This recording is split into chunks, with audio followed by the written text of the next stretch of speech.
नमस्कार, प्रणाम। मैं सत्येंद्र, आप देख रहे हैं शिवार्थ सत्येंद्र। दोस्तों, कुछ दिन पहले यूपी के मुख्यमंत्री योगी आदित्यनाथ जी एक नारा देते हैं जिसमें से वो कहते नजर आते हैं कि बटोगे तो कटोगे। दोस्तों, इस तरह का बयान आज तक किसी ने भी देश में नहीं दिया।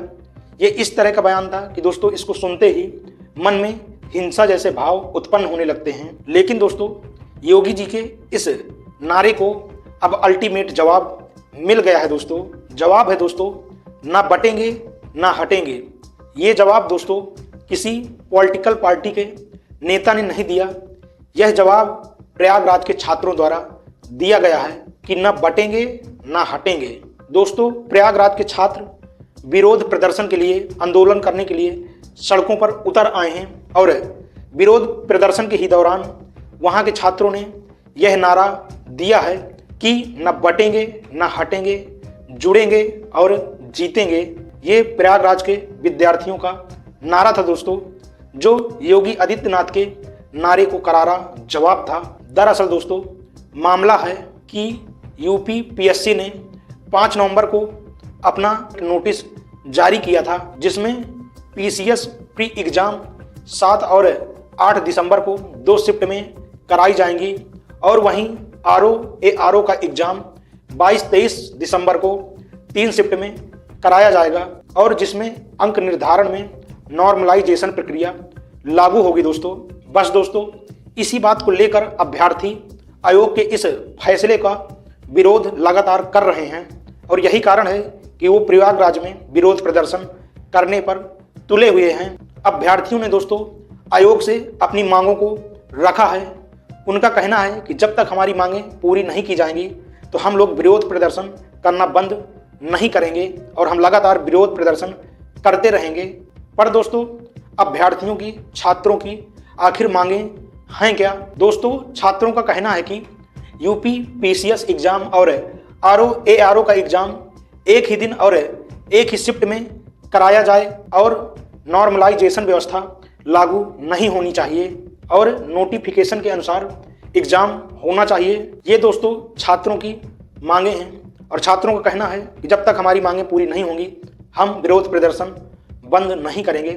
विरोध प्रदर्शन करने के दौरान छात्रों के ऊपर, अभ्यर्थियों के ऊपर लाठीचार्ज भी किया गया। दोस्तों, उन्हें भगाने की कोशिश की गई लेकिन छात्र पीछे नहीं हट रहे हैं और अपनी मांगों को लेकर अडिग अपने दृढ़ संकल्प के साथ आयोग के पास खड़े हुए हैं और आयोग से अपनी मांगों को कह रहे हैं, रख रहे हैं। दोस्तों, अब मेरा सवाल है कि अभ्यर्थियों के प्रति, छात्रों के प्रति, युवाओं के प्रति हमारे देश में ऐसा कब तक होता रहेगा और उनके साथ इस तरह का व्यवहार आखिरकार हमारे देश में क्यों किया जाता है? एक तो पहले हमारे देश में इतनी बेरोजगारी फैली हुई है, नौकरियां निकाली नहीं जा रही हैं और दूसरी तरफ यदि नौकरियां निकलती भी हैं तो उनमें भी धांधली करा दी जाती है, पेपर लीक करा दिया जाता है और यदि छात्र विरोध प्रदर्शन के लिए सड़कों पर उतरते हैं तो उनके ऊपर लाठी चार्ज करा दिया जाता है, उनको खदेड़ा जाता है, उनको मारा जाता है, पीटा जाता है। इस तरह का अत्याचार दोस्तों युवाओं के प्रति किसी भी देश में अच्छा नहीं है और जिस तरह से हमारे देश में युवा विद्यार्थी पेपर को लेकर, पेपर लीक को लेकर, एग्जाम को लेकर परेशान रहते हैं, इस पर सरकार को सोचना चाहिए और विचार करना चाहिए क्योंकि देश में ऐसा नहीं होना चाहिए। दोस्तों, सरकार देश के युवाओं के साथ आखिर कब तक ऐसा करती रहेगी?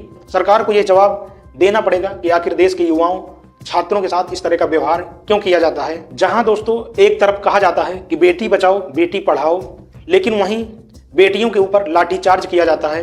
ये कहां का न्याय विधान है? बेटियां यदि गलत काम को लेकर प्रदर्शन करती हैं, आंदोलन करती हैं तो उन पर भी दोस्तों लाठी बरसाई जाती है और बेटियों का भी सम्मान नहीं होता। जहां एक तरफ ऐसा क्यों कहा जाता है कि बेटी बचाओ और बेटी पढ़ाओ? दोस्तों, हमारे देश में ऐसा आखिरकार क्यों हो रहा है?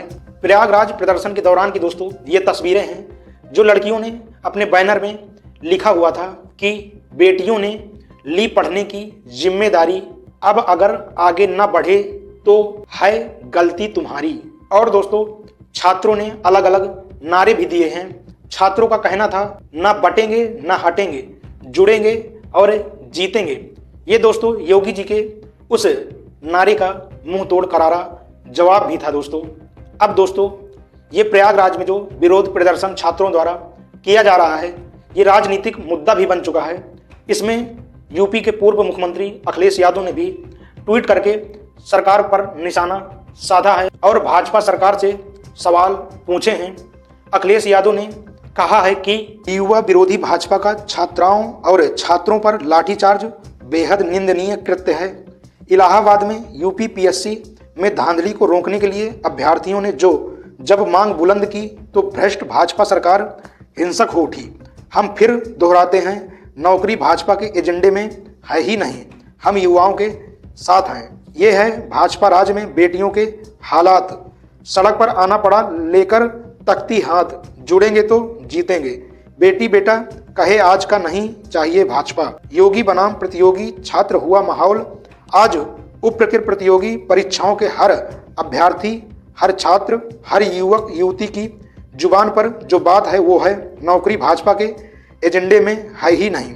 उन्होंने चलवाया लाठी डंडा, नौकरी नहीं जिसका एजेंडा नहीं चाहिए अनुपयोगी सरकार भाजपा सरकार। पूरे देश में एक साथ चुनाव तो करवा सकते हैं लेकिन एक प्रदेश में एक साथ परीक्षा नहीं। भाजपा के ढोंग का भंडाफोड़ हो गया है। छात्र कहे आज का नहीं चाहिए भाजपा। जब भाजपा जाएगी तब नौकरी आएगी। हो एक शिफ्ट एक एग्जाम, यही एकजुट युवा की मांग। ये हास्यास्पद है कि देश प्रदेश के सामाजिक आर्थिक राजनीतिक हालातों को एक नॉर्मल कर देने वाले भाजपाई नॉर्मलाइजेशन की बात कर रहे हैं। ये युवाओं के वर्तमान के साथ भद्दा मजाक है। भविष्य की बात ही छोड़ दीजिए। दोस्तों, इसी विरोध प्रदर्शन को लेकर पूर्व मुख्यमंत्री मायावती ने भी ट्वीट करके कहा है कि क्या यूपी के पास एक समय में परीक्षा कराने की बुनियादी सुविधाओं का इतना अभाव है कि पीसीएस आदि जैसी विशिष्ट परीक्षा 2 दिन में करानी पड़ रही है। पेपर लीक पर रोक व परीक्षाओं को विश्वसनीयता अहम मुद्दा, जिसके लिए एक बार में ही परीक्षा व्यवस्था जरूरी। सरकार इस ओर ध्यान दे। साथ ही गरीबी, बेरोजगारी व महंगाई आदि की जबरदस्त मार झेल रहे छात्रों के प्रति सरकार का रवैया क्रूर नहीं बल्कि सहयोग एवं सहानुभूति का होना चाहिए।